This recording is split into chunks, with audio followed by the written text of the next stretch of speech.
La peinture, pour moi, c'est une façon de m'exprimer. C'est une façon différente de voir le monde. Principalement, on s'installe à l'extérieur, devant un bâtiment. Bon, on peut amener cette technique-là aussi dans la nature ou ailleurs, mais généralement, les urban sketchers vont être en plein centre-ville.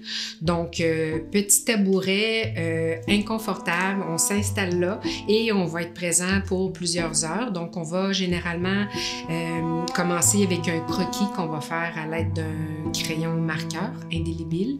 Et puis, on va selon les différentes approches des artistes, incorporer de l'aquarelle à l'intérieur, puis tranquillement, pas vite, construire les détails qui viennent nourrir notre dessin.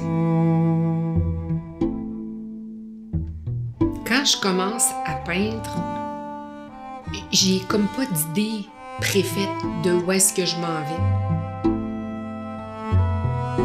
C'est une pulsion, un sentiment de départ, puis oups, on place une première couleur et puis là, ça nous amène ailleurs. Donc, j'ai comme pas de plan nécessairement quand je travaille. C'est très spontané, puis c'est ça aussi qui me permet d'être libre dans mon travail, puis de me permettre une folie, puis de me permettre de sortir du cadre. Tu sais, je me dis, bon, je vais commencer avec un violet, wow, là, tu sais, c'est comme, je suis un petit peu en combat contre moi-même. C'est dans la différence, c'est dans la ligne qui est croche, c'est dans avoir eu le goût de mettre un bâtiment mauve et jaune au lieu de le mettre gris comme il est dans la réalité. Puis c'est cette nuance de couleurs puis de lumière qui sont vibrantes qui pour moi maintenant devient ce qui est important à reproduire. Chaque tableau où je me suis installée sur le coin d'une rue, quand je regarde, moi, ça me rappelle le bruit, l'odeur, le camion qui s'est stationné devant moi parce qu'il allait faire une livraison rapidement, qui m'a coupé la vue, la personne qui est venue me parler, les jeunes enfants, quand ils nous croient, sont toujours super impressionnés. En fait, je me rends compte avec le temps que c'est l'observateur qui doit faire le travail. C'est lui, dans son cerveau, qui doit dire « Wow, c'est ça qui se passe dans cette peinture-là, dans ce travaux-là. » Et je trouve qu'en travaillant de cette façon-là, ça permet une interaction avec le public, ça permet à la personne qui regarde de se questionner, de s'aventurer, puis de voir qu'est-ce que la peinture a à lui raconter.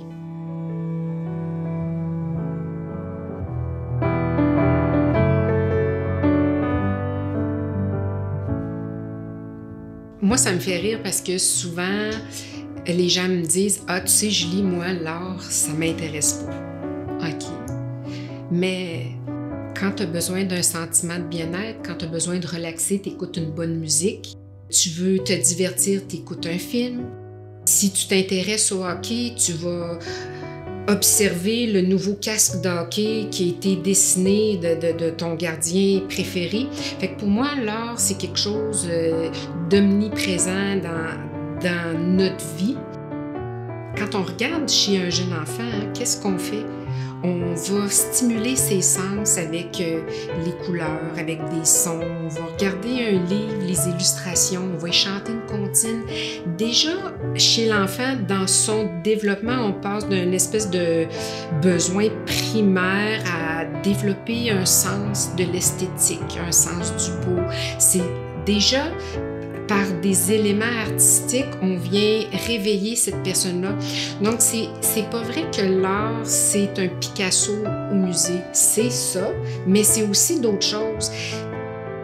Pour moi, l'art au niveau sociétal, ça permet d'exprimer notre culture, ça permet d'exprimer nos croyances. Hein, pensons à la musique francophone, où est-ce qu'on veut protéger la langue. Donc, ça représente toute notre culture, notre chaîne de valeurs. C'est une tribune pour contester, pour revendiquer certains éléments, certaines normes.